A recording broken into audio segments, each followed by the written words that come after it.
모든 사람은 고난과 시련에 갇혀 산다고 해도 과언이 아니죠. 정도의 차이가 있을 뿐 고난과 시련을 당하지 않는 이가 없습니다. 한 가지의 고난과 시련이 끝이 나면 또 다른 고난과 시련이 찾아오고, 한 가지의 문제가 끝이 나면 또 다른 문제가 기다렸다는 듯이 엄습해 오는 것이 우리의 인생이죠. 그래서 우리는 이 반복되는 고난과 시련으로 말미암아 대부분은 삶을 좌절하고 절망하게 되죠. 그러나 우리가 꼭 기억해야 할 것이 하나 있습니다. 이 고난과 시련은 반드시 끝이 나게 된다는 사실이죠. 성경 속에서 이 고난과 시련을 겪은 인물들이 많습니다. 그 중에 저는 한 몇 인물을 좀 여러분에게 소개하려고 합니다. 우리가 살면서 우리 인생이 긴 게 아니라 아주 짧죠. 짧은 인생을 살면서 우리는 항상 좋은 일, 기쁜 일, 행복한 일만 있는 것이 아니죠. 어떤 때는 내가 원치 않는 어려움을 당하기도 하고, 때로는 도저히 이해할 수 없는 고난과 시련 속에 살기도 합니다.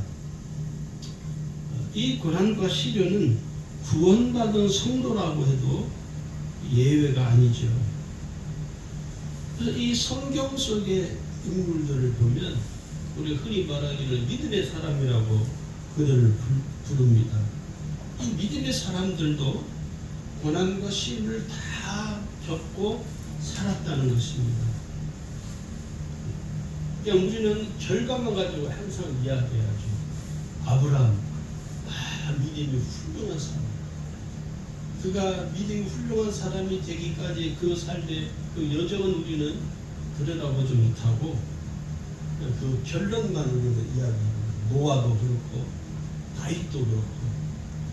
그러나 그들이 겪었던 삶의 그 깊숙이 들어가 보면 그들 역시 어떤 면에서 우리보다 훨씬 더 큰 고난과 시련을 겪었다는 것을 우리는 성경을 통해서 잘 이해할 수가 있죠. 이 야곱이라는 인물이 있죠, 여러분. 야곱은 고난과 시련의 아이콘이죠. 연속되는 고난과 시련을 당하며 살게 되죠.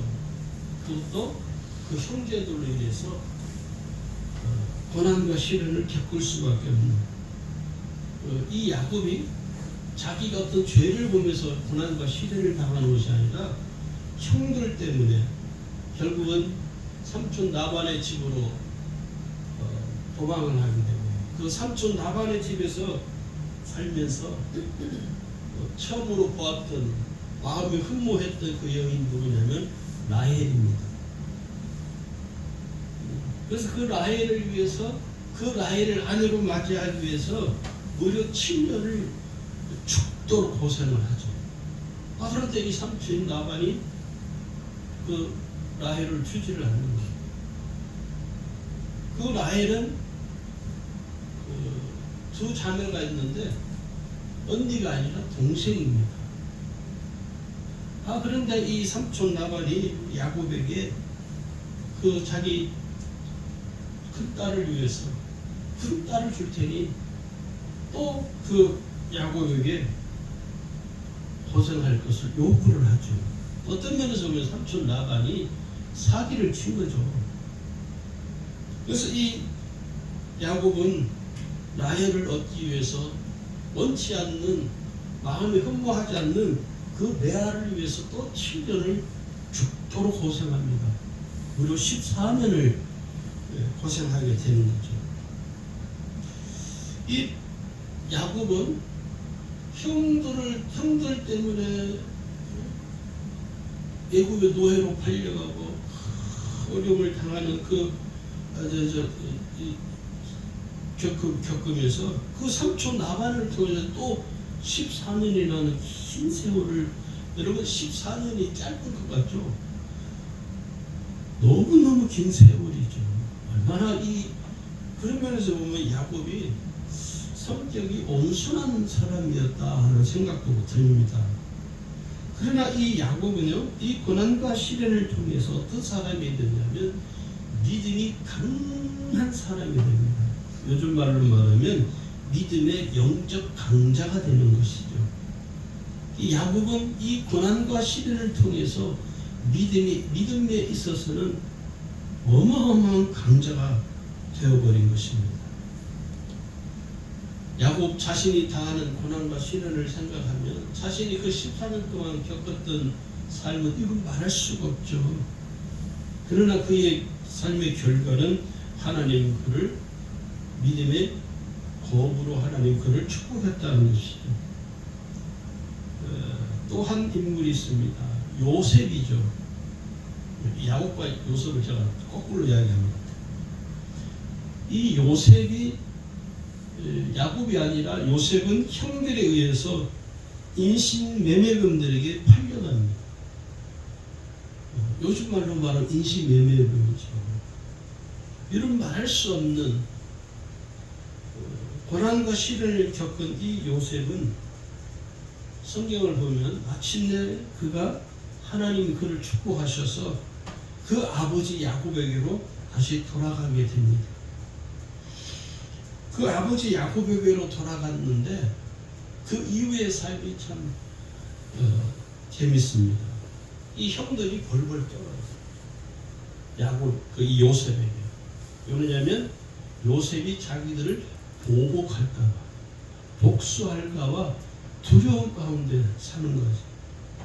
그런데 이 요셉이 참 형들보다는 훨씬 나은 인물이죠. 뭐라고 하냐면요, 요셉을 두려워하는 그 형들에게 이렇게 말합니다.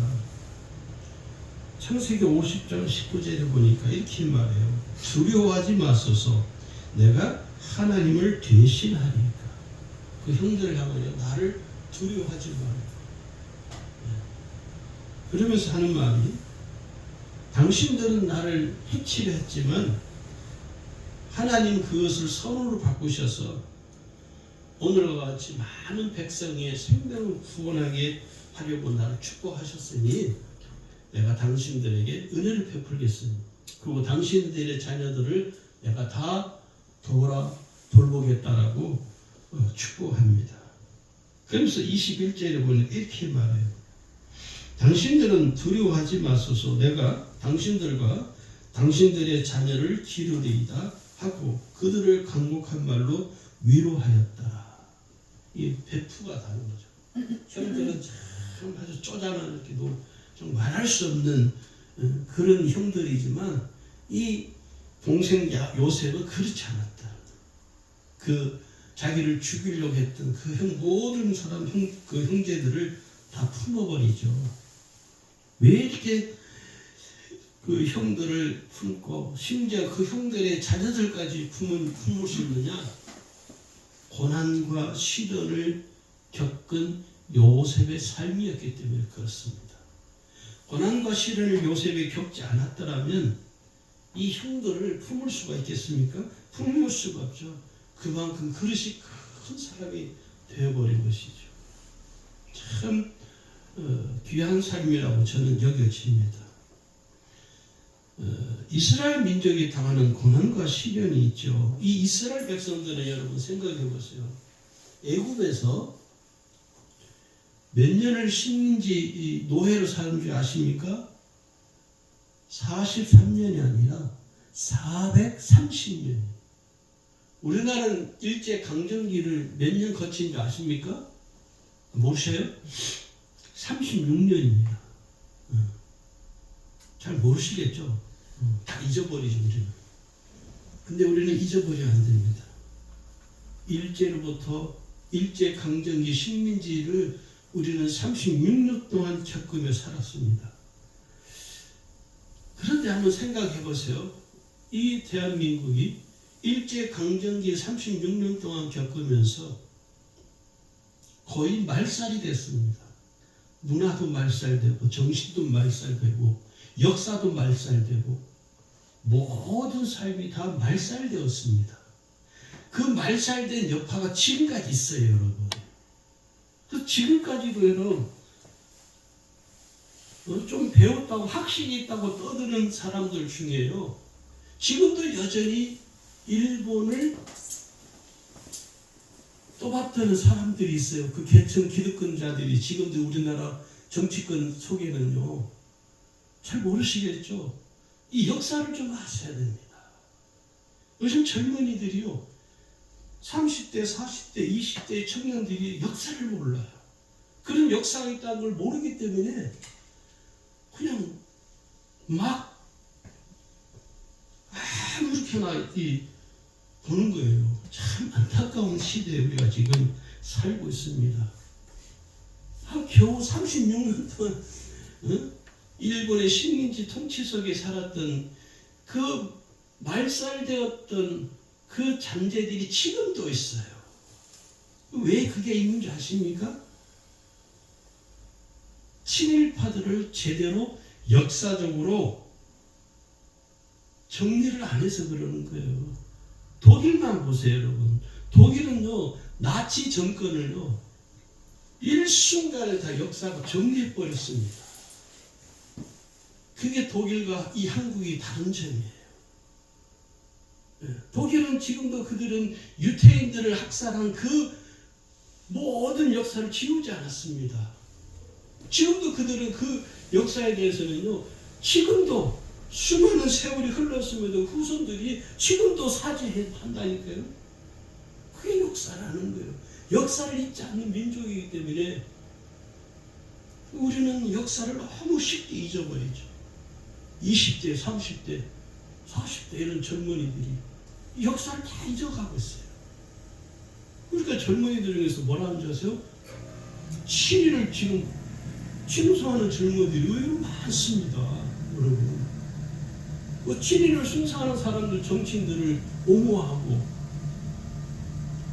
너무 가슴 아픈 역사이죠. 그래서 역사를 잊은 민족은요, 가망이 없습니다. 그런데 이 야곱을, 이스라엘을 보세요, 여러분. 430년 동안 모든 것이 말살되었습니다. 그래서 하나님은 430년 동안 애굽에서 종살이 하던 종로로 다른 노예로 살던 그 이스라엘 백성들의 신음소리를 들으시고 그들을 하나님이 출애굽의 역사를 시작하시는 거예요. 누구를 통해서? 모세를 통해서. 모세가 출애굽의 역사를 시작한 것이 아니라 하나님이 모세를 들어서 이스라엘을 출애굽의 역사를 시작하는 거예요.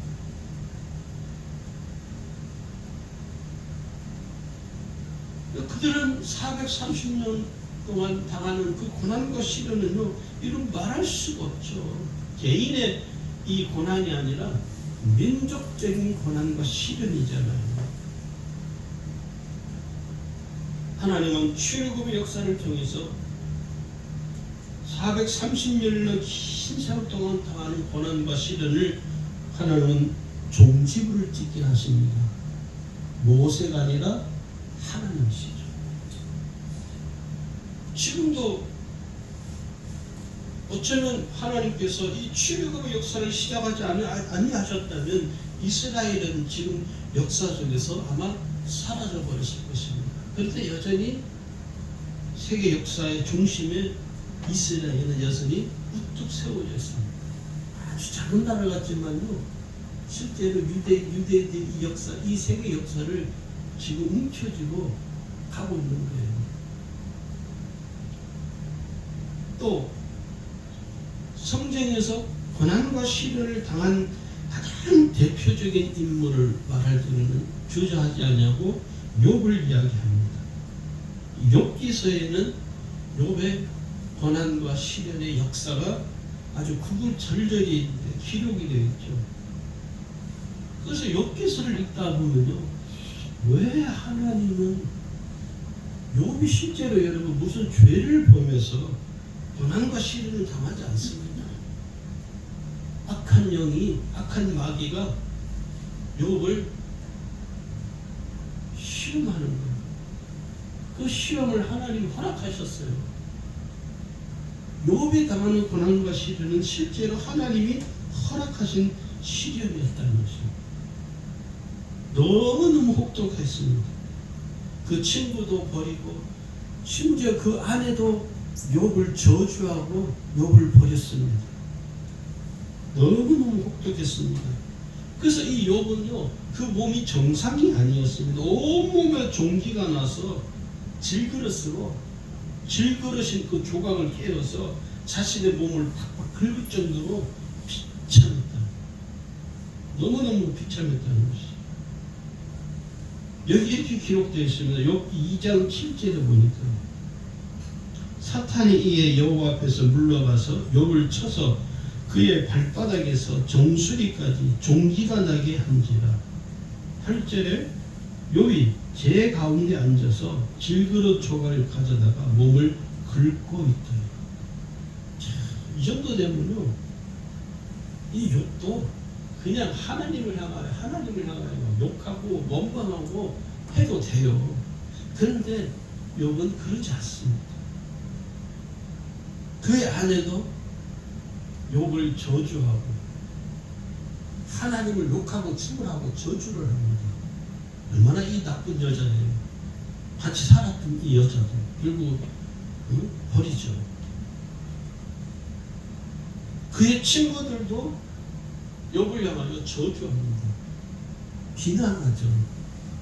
그러니까 욥이 당하는 욥이 고난과 시련을 당하면서 그를 위로해주고 그를 안아주고 그를 돌봐주는 이가 단 한 명도 그의 주위에는 없었다는 것입니다.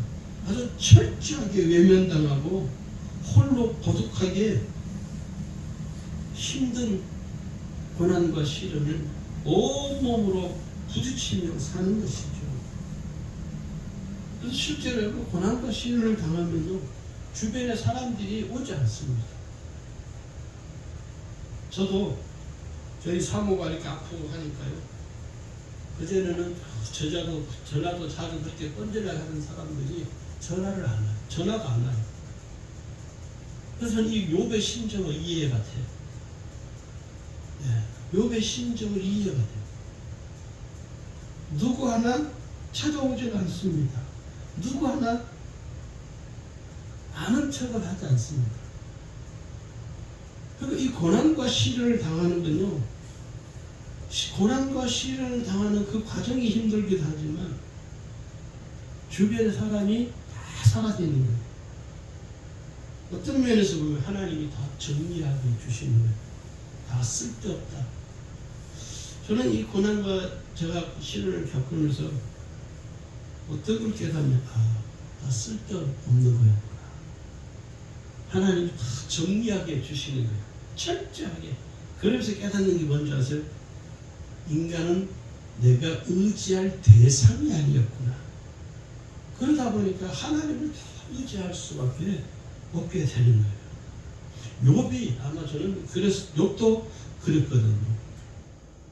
모든 삶에 욥이 오직 사람들을 다 정리해요. 그 아내까지도 하나님 다 정리해 버리시니까 결국 하나님 욥을 크게 축복하십니다.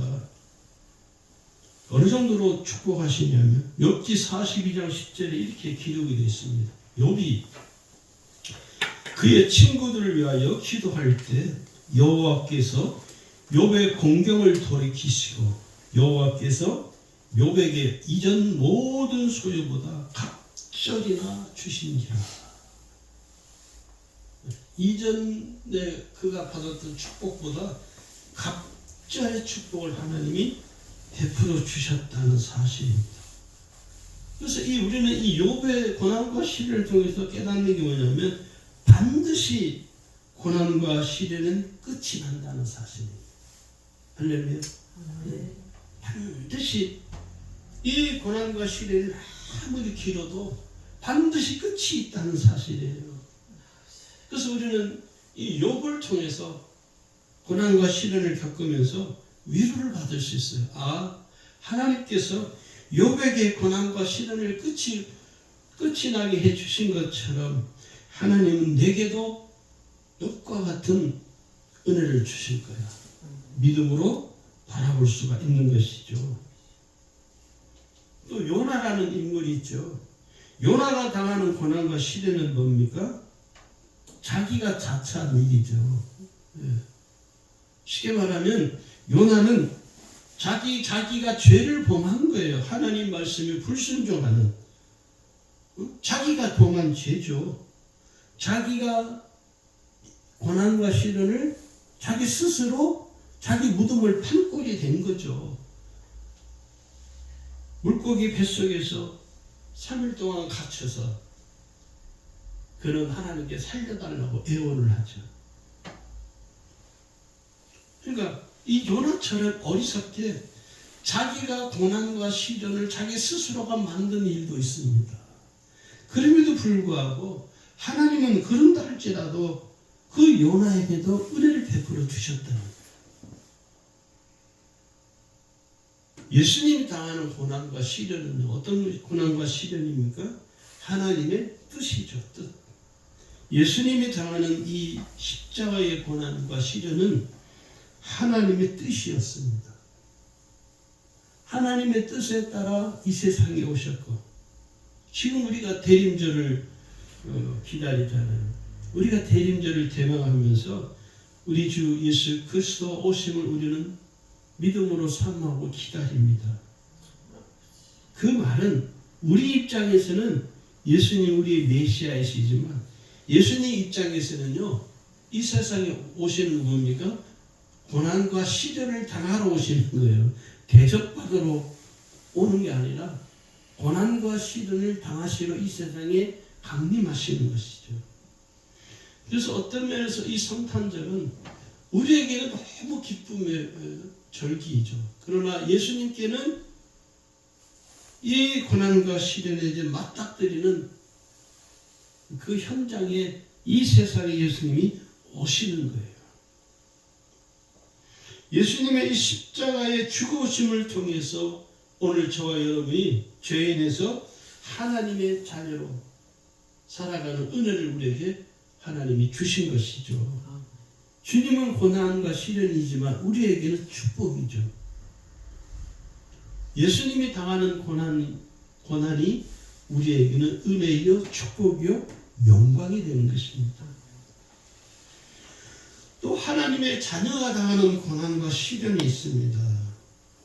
성경은 뭐라고 하냐면요, 하나님의 자녀는요 반드시 이 세상에서 고난과 시련을 당하게 된다는 것을 우리에게 먼저 가르쳐 줍니다. 로마서 8장 17절을 보니까 이렇게 말씀합니다. 자녀이면 또한 상속자, 또 하나님의 상속자요 그리스도와 함께한 상속자니 우리가 그와 함께 영광을 받기 위하여 고난도 함께 받아야 할 것이니라. 우리는 하나님의 영광만을 바라보잖아요. 그런데 성경이 뭐라고 하냐면 영광을 받기 위해서는 고난이 먼저 선행이 된다는 사실입니다. 오늘 우리에게 내가 그리스도인으로 산다는 것 자체가 고난과 시련이 기다린다는 거예요. 내가 그리스도인으로 사는 영광만이 있는 것이 아니라 그 영광이 이전에 뭐가 있냐면 고난과 시련이 따르게 된다는 거예요. 저도 처음 예수를 믿을 때 저희 아버지하고 많이 싸웠습니다. 저한테 욕도 무지무지하게 했어요. 교회 다닌다고, 예수 믿는다고 얼마나 핍박하고 욕하고.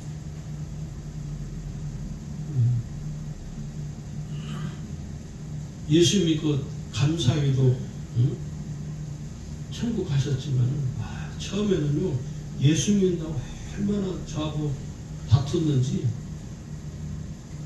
생각하면 근데 예수를 믿으니까 그렇게 저한테 욕하고 하는 모든 것들이 다 눈 녹듯이 사라지는 거예요. 그러니까 핍박을 받을 때는 막 화도 나요. 그런데 예수를 잘 믿고 나니까 그 핍박을 받았던 것들이 눈 녹듯이 사라지더라고요. 그게 주의 영광이죠. 오늘 우리가 이 고난과 시련으로부터 어떻게 하면 벗어날 수 있을까?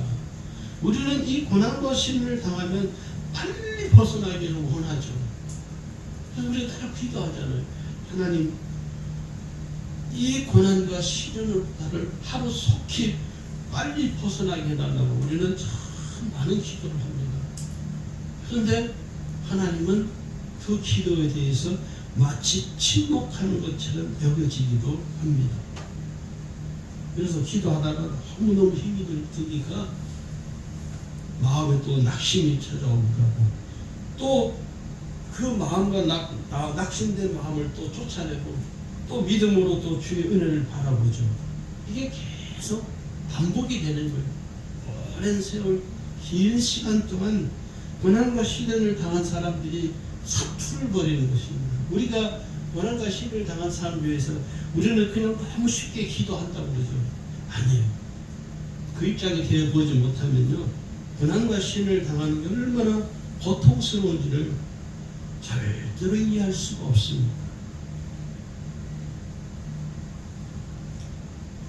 지난번 교육제회 때 지방의 목사님 한 분이 몸이 많이 불편하셔. 교육제회 그분도 잘 못 나오셔요. 몸이 편찮은. 우리 교회 본인 교회 가까운 데 오셨는데 저하고 이렇게 이야기합니다. 그러는 거예요. 서로 통화하는 거지. 고난과 시련을 당하는 거 얼마나 힘들고 고통스러운지를 그분도 알고 나도 아는 거예요. 그래서 나도 저보고도 그러고, 다른 사람들은 알지 못한 거예요. 다른 목사들은 절대 알 수 없더라고요. 그래서 제가 참 그분하고 뭐 개인적으로 친하진 않지만, 목사님 힘내시고 건강하시고. 여러분, 고난과 시련을 당하는 사람은 사투를 벌이는 것입니다. 한 시간, 매 순간순간이 사투를 벌이는 거예요. 그래서 이런 글이 제가 생각이 났습니다. 몸이 아프면 여러분, 사람이 마음도 아픕니다. 그래서 제가 우리 딸하고 아들한테 문자를 보냈어요. 몸이 아프면 사람 마음이 아프니까 엄마에게 자주 전화를 해요. 여러분, 이 고난과 시련으로부터 우리가 벗어나려면 반드시 우리가 지니할 우리의 삶의 태도가 있습니다. 그게 뭐냐면, 첫 번째는 살아계신 하나님을 전적으로 의지하는 절대적 믿음이 있어야 됩니다. 이 절대적 믿음이 뭐냐면, 살아계신 하나님을 온전히 믿고 절대적으로 의지하는 것을 말하는 거예요. 그래서 내가 이 고난과 시련으로부터 벗어날 수 있는 길은요, 사람에게 있는 것이 아니라 오직 하나님께 있다는 믿음을 갖는 게 절대적 믿음입니다. 왜냐? 하나님께는 불가능한 것이 없습니다. 왜냐? 그 하나님은 전지전능하신 하나님이시거든요. 그러니까 살아계신 하나님을 믿는 절대적 믿음으로 살면 이 긴 고난과 시련의 터널로부터 우리가 벗어날 수가 있습니다. 저는 이 사실을 믿습니다. 성경이 이렇게 말하죠. 욥기 42장 2절에서 이 사실을 고백합니다. 주께서는 못하실 일이 없사오며 무슨 계획이든지 못 이루실 것이 없는 줄 아오니 주께서는 무소불능하시오며. 하나님은 무소불능하시오. 못할 게 없다는 하나님이시오. 창세기 18장 14절에 보니까 이렇게 말씀합니다. 여호와께 능하지 못한 일이 있겠느냐? 기한이 이를 때 내가 내게로 돌아오리니 사라에게 아들이 있으리라. 사라는요, 인간이 자연 생리로 하면 아이를 생산할 수 있는, 잉태할 수 있는 그게 끝이 났습니다. 그런데 하나님이 사라에게 아들을 잉태할 수 있는 은혜를 주시잖아요. 하나님은 못할 게 없다는 것이죠. 두 번째 우리가 지녀야 할 태도는요, 오직 예수님만 바라보라는 것입니다. 예수님은 우리가 믿고 의지하는 우리의 믿음의 구주이시죠. 그래서 이 고난과 시련으로부터 우리가 벗어나려면 믿음의 구주이신 예수님만 바라봐야 합니다. 세상 바라보고 사람 바라보면 고난과 시련으로부터 벗어날 수가 없습니다. 대부분의 성도들이 고난과 시련을 당하면 예수님을 바라보는 믿음으로 살아가지 못할 때가 더 많죠. 히브리 12장 2절에 분명히 말씀하죠. 믿음의 주요 또 온전하게 하시는 예수를 바라보자. 예수를 바라보라. 이 고난과 시련으로부터 내가 벗어나려면요, 예수님을 생각해야 돼요. 저희 외숙모가 얼마 전에 한 2달 전인가, 당신도 마음이 늘 저를 조카를 보면서 마음이 참 짠하신가 봐요. 가끔 한 번씩 전화 오셔가지고 잘 있냐고, 박 목사 잘 있냐고. 여기서 하시는 말씀이 뭐냐면, 예수님 감사합니다. 예수님 감사합니다. 말을 계속 되뇌이라는 거예요. 그 무슨 말입니까? 예수님을 생각하라는 거죠. 예수님을 생각하고 예수님을 바라보고, 그래서 그 예수님을 생각하고 예수님을 바라보면 믿음이 나도 모르게 강해집니다. 참 신기하죠? 근데 우리가 왜 믿음이 강해지지 못하냐면, 예수님을 바라보는 것이 아니라, 예수님을 생각하는 것이 아니라 세상을 바라보고 세상을 생각하기 때문에 믿음이 생기지가 않는 거예요. 그러니까 이 고난과 시련을 당한 삶에서 벗어나려면요, 세상을 바라보지 말고, 사람 바라보지 말고, 환경 바라보지 말고, 누굴 바라보냐? 예수님을 바라보는 거예요. 예수님을 생각하는 거예요. 감사할 것이 있어서 감사하는 것이 아니라 감사할 게 없지만 감사하는 거예요. 무엇으로? 믿음으로. 그게 생각하는 거예요. 예수님을 생각하는 거예요. 예수님. 감사할 수 없는 상황 속에서도 감사하라는 거예요. 고난과 시련을 당하는 사람 앞에서 함부로 고난과 시련을 말하지 말아야 됩니다. 그런 사람들 많이 봤어요. 고난과 시련이 뭔지도 모르면서 들은 풍을 가지고 자꾸 떠들어요. 참 너무 교만한 거죠. 예. 사람들이 오늘 성도들이 잘 보면 고난과 시련을 당한 성도들을 위로한답시고 함부로 너무 쉽게 말을 하는 거예요. 그건요, 그 사람에게 아무런 위로가 되지 않습니다. 그래서 제일 좋은 거는요, 고난과 시련을 당한 사람한테 아무 말 하지 않는 게 좋습니다. 괜히 쓸데없는 말 해가지고 그 사람에게 마음의 상처를 주게 돼.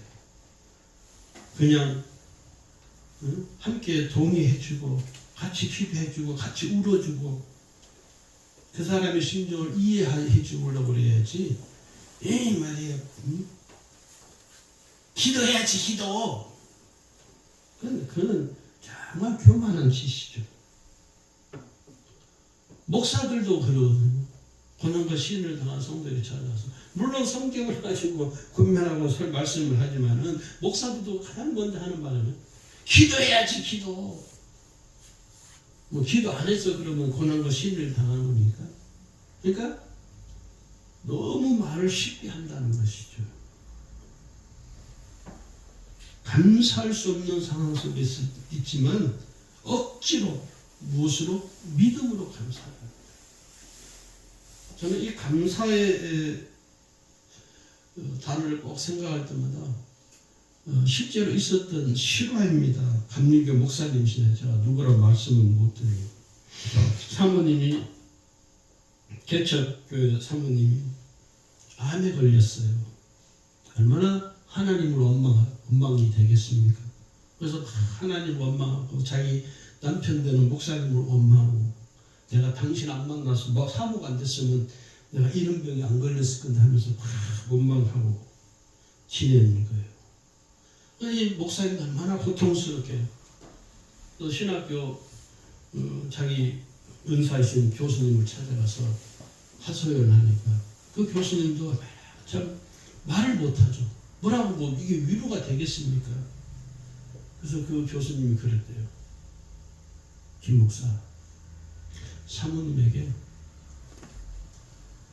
종이 A4 용지 하얀 빈 종이 주면서 거기다가 다른 거 할 거 없고 하나님께 감사할 것이 무엇이 있는지를 감사할 제목을 쭉 써보라 그랬대요. 그래서 그 사모한테 그 종이를 내면서 한번 써보라 했더니 사모가 또 뭐 화를 내.